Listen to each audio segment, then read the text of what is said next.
अस्सलामुअलैकुम सामाईन, हमारे चैनल मुखिजस्तगाम उर्दू में आपका खैर मकदम है। प्यारे बच्चों, पिछले हिस्से में हमने समतों के बारे में मालूमात हासिल की। अब हम नक्शे से दोस्ती यानी नक्शा पढ़ना सीखेंगे। नक्शे में समतें दिखाई गई हैं। नक्शे में समतों का दायरा भी दिया जाता है, जिससे नक्शे में दी गई समतें समझी जा सकती है। नक्शे का मुताला करने से पहले इसमें दी हुई समतों को अपने माहौल से मिलाकर देखना चाहिए। मसलन नक्शे की मगरिबी समत को अपने माहौल की मगरिबी समत से मिला लेना चाहिए। से नक्शे में दिए हुए मकामात किस समत में हैं, इस बात का हमें पता चल जाएगा। दरसी किताबों के नक्शों का मुताला भी इसी तरह किया जा सकता है।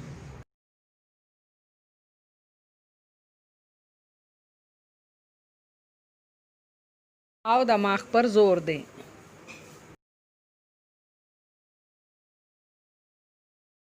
निकलते हुए सूरज की जानिब चेहरा करके खड़े रहो।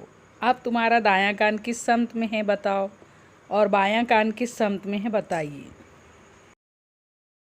हमारा दायां कान जुनूब समत में होगा, बायां कान शुमाल में होगा। वेरी गुड, सही जवाब। सूरज डूबते वक्त हमारा साया मशरिक समत में बनेगा। वेरी गुड, शाबाश। देखिए तस्वीर में सूरज डूबते वक्त साया मशरिक समत में बन रहा है, क्योंकि सूरज मगरिब में डूबता है और हमारे पीछे मशरिक समत होगी जब हमारा चेहरा मगरिब में होगा। ज़िला,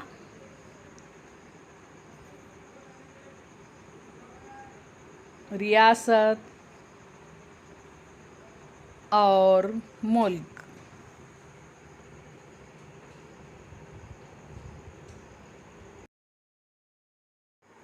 भारत मेरा मुल्क है, ये जुमला हम हमेशा अहद में स्कूल में पढ़ते रहते हैं।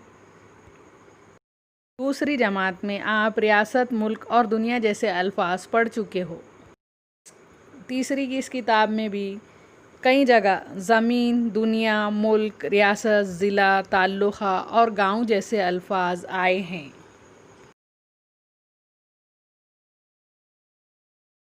हम घर में रहते हैं, ये हम जानते हैं। हमारे घर ज़मीन पर तामीर होते हैं। ये ज़मीन बहुत दूर तक फैली हुई होती है। ज़मीन के बड़े हिस्से को बर कहा जाता है, बर यानी खुश्की। इसी तरह ज़मीन पर नमकीन पानी भी फैला हुआ है, जो बहर कहलाता है। बहर यानी समंदर। ज़मीन को दुनिया भी कहते हैं। ज़मीन पर कई मुल्क हैं। ये मुल्क कई रियासतों से मिलकर बनते हैं। ये हम आपको ताल्लुक़ मुल्क, रियासत वग़ैरह के बारे में कुछ दिलचस्प बातें बताएं। हमारे घर और हमारे आस पड़ोस के घर मिलकर मोहल्ले बनते हैं, और कई मोहल्ले मिलकर बस्तियां और गांव बनते हैं। गांव की तरह कई गांव, बस्तियां और शहर मिलकर ताल्लुक़ा बनता है। बच्चों, अब आप समझ गए होंगे कि ताल्लुक़े किस तरह बनते हैं। इसी तरह के कई ताल्लुक़े मिलकर ज़िला बनता है। स्क्रीन पर देखिए, हमारे ज़िले औरंगाबाद का नक्शा दिखाया जा रहा है। किताब के सफ़ा नंबर 25 पर आपको ये नक्शा वाज़े और साफ दिखाई देगा। फुलंब्री, सिल्लोड, औरंगाबाद, पैठन, गंगापुर, खुलदाबाद, कन्नड़, वैजापुर, सोयगांव वग़ैरह ताल्लुक़े मिलकर हमारा ज़िला औरंगाबाद बना है। नक्शे में बाएं जानिब एक चौकोन दिया होता है, उसे इशारिया कहते हैं। उसकी मदद से नक्शा पढ़ने में हमें आसानी होती है। इसमें ज़िलाई सरहद वग़ैरह बताई जाती है। इस इशारिया में मुख्तलिफ़ अलामतों की मदद से मुख्तलिफ़ चीज़ों की निशानदेही की जाती है, जैसे ज़िलाई सरहद, ताल्लुक़े की सरहद वग़ैरह। इशारिया और समतों की मदद से इस नक्शे को समझने की कोशिश कीजिए और अमली काम कीजिए। यहाँ पर आपको ज़िला औरंगाबाद का नक्शा दिखाया जा रहा है। अपने ताल्लुक़े में अपने गाँव का नाम लिखिए। दरसी किताब का सफ़ा नंबर 25। अपने ज़िले के सदर मुकाम के नाम के गिर्द दायरा का निशान बनाइए। ताल्लुक़े की सरहद से लगे हुए ताल्लुक़ों के नाम के गिर्द चौकोन बनाइए। अपना ताल्लुक़े की सरहद किस तरह पहचानेंगे? तो यहाँ पर इशारिया में दिया हुआ है ताल्लुक़े की सरहद, और बारीक बारीक नुक्तों की मदद से लाइन समझाई गई है। तो यही हमारे ताल्लुक़े की सरहदें नक्शे में दिखाई गई है। ताल्लुक़े औरंगाबाद के सरहद से लगे हुए ताल्लुक़ों के नाम फुलंब्री, खुलदाबाद, गंगापुर और पैठन हैं। ज़िले के मशरिक़ में वाक़या ज़िलों के नाम चौकोन में लिखिए। जालना अपने ज़िले औरंगाबाद के मशरिक़ में वाक़ है। ज़िला औरंगाबाद के मशरिक़ में मज़ीद ज़िलों को जानने के लिए हमें रियासत महाराष्ट्र के नक्शे का मुशाहिदा करना होगा। ज़िले के शुमाली हिस्से में वाक़ ताल्लुक़े में रंग भरो। फुलंब्री सिल्लोड ज़िले के शुमाली हिस्से में वाक़ ताल्लुक़े है।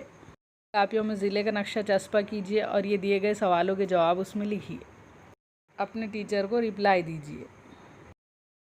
रियासत महाराष्ट्र का नक्शा दिया गया है, इसमें अलग अलग ज़िले दिखाए जा रहे हैं। की मदद से आप देखेंगे कि नक्शे में रियासत की राजधानी मुंबई और ज़ैली राजधानी नागपुर को भी दिखाया गया है।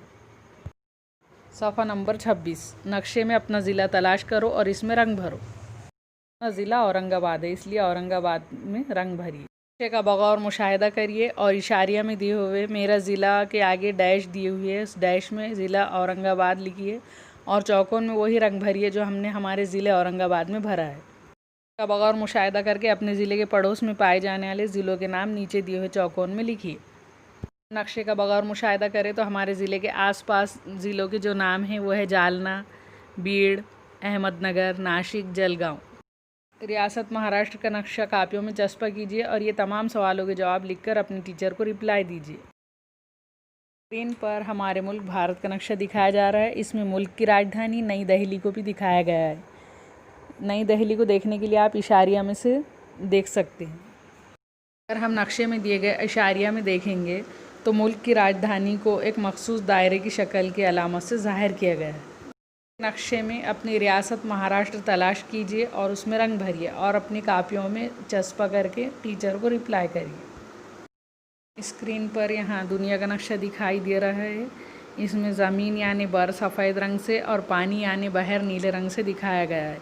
दुनिया में ज़मीन और पानी का हिस्सा एक साथ दिखाई दे सके, इसके लिए ख़ास किस्म का नक्शा तैयार किया गया है। इस नक्शे में हमने भारत को पीले रंग से ज़ाहिर किया है। आपकी किताब के सफ़ा नंबर 28 पर आप देखिए भारत कहाँ है और उसमें अपनी पसंद का रंग भरिए। तो रंग आपने भारत के नक्शे में भरा वही रंग नीचे दिए हुए चौकोन में भी भरिए और ये हमारा मुल्क भारत है।